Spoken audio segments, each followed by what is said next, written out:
ഭൂട്ടാനിൽ നിന്നുള്ള വാഹനക്കടത്ത് കേസിൽ അന്വേഷണം ഇതര സംസ്ഥാനങ്ങളിലേക്ക് വ്യാപിപ്പിക്കുന്നു. വാഹനങ്ങൾ ഇതര സംസ്ഥാനങ്ങളിലേക്ക് കടത്തിയെന്നാണ് കണ്ടെത്തൽ. ചെന്നൈ, ബംഗളൂരു എന്നിവിടങ്ങളിലെ കസ്റ്റംസിന്റെ സഹായത്തോടെയാണ് അന്വേഷണം. തമിഴ്നാട്, കർണാടക പോലീസിന്റെ സഹായവും തേടും. ദുൽഖറിന്റെ പക്കൽ കൂടുതൽ വാഹനങ്ങളുണ്ടോ എന്നും കസ്റ്റംസ് പരിശോധിക്കും. ഓപ്പറേഷൻ നംഖോറിൽ ഇതുവരെ 39 വാഹനങ്ങളാണ് കണ്ടെത്തിയിരിക്കുന്നത്. ശരൺ കൂടുതൽ വിവരങ്ങളുമായി. Sharan, good morning Sharan. ഇതുവരെ കേരളത്തിൽ മാത്രമായിരുന്നു അന്വേഷണമെങ്കിൽ കളി മാറുകയാണോ?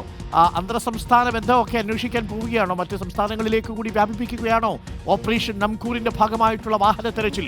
Good morning Arunkumar. Good morning. എന്തായാലും നേരത്തെ കേരളത്തിൽ മാത്രമാണ് ഇത്തരത്തിലുള്ള പരിശോധനകൾ നമുക്ക് കാണാൻ കഴിഞ്ഞതെന്നുണ്ടെങ്കിൽ ഇനിയുള്ള ദിവസങ്ങളിൽ മറ്റ് സംസ്ഥാനങ്ങളിലും ഇത്തരത്തിലുള്ള പരിശോധനകൾ ഉണ്ടാകുമെന്നുള്ളതാണ് നമ്മൾ മനസ്സിലാക്കുന്നത്. എന്തായാലും ഓപ്പറേഷൻ നംഖോറിന്റെ ഭാഗമായിട്ടുള്ള പരിശോധനകൾ ആരംഭിച്ചതിന് പിന്നാലെ പല ഉടമകളും വാഹനങ്ങൾ ഒളിപ്പിക്കാൻ ശ്രമിക്കുന്നുണ്ടെന്നുള്ള വിവരമാണ് കസ്റ്റംസിന് ലഭിച്ചിരുന്നത്. അങ്ങനെ ഒളിപ്പിച്ച വാഹനങ്ങൾ കണ്ടെത്താൻ വേണ്ടിയാണ് കഴിഞ്ഞ ദിവസം കേരള പോലീസിന്റെ സഹായം തേടിയിരുന്നത്. ഇതിന് പിന്നാലെ വളരെ പ്രധാനപ്പെട്ട വിവരം കസ്റ്റംസിന് ലഭിച്ചിരിക്കുന്നത് പല ഉടമകളും വാഹനങ്ങൾ കടത്തിയിട്ടുണ്ടെന്നുള്ളതാണ്. അതായത് ഇതര സംസ്ഥാനങ്ങളിലേക്ക് കടത്തിയിട്ടുണ്ടെന്നുള്ളതാണ്. പ്രധാനമായും തമിഴ്നാട്, കർണാടക എന്നിവിടങ്ങളിലേക്കാണ് കടത്തിയിരിക്കുന്നത്. ഇതിന്റെ അടിസ്ഥാനത്തിലാണ് ഇപ്പോൾ ചെന്നൈയിലെയും ബംഗളൂരുവിലെയും കസ്റ്റംസ് ഉദ്യോഗസ്ഥർക്ക് ഇത് സംബന്ധിച്ചുള്ള വിവരങ്ങൾ കൈമാറിയിരിക്കുന്നത്.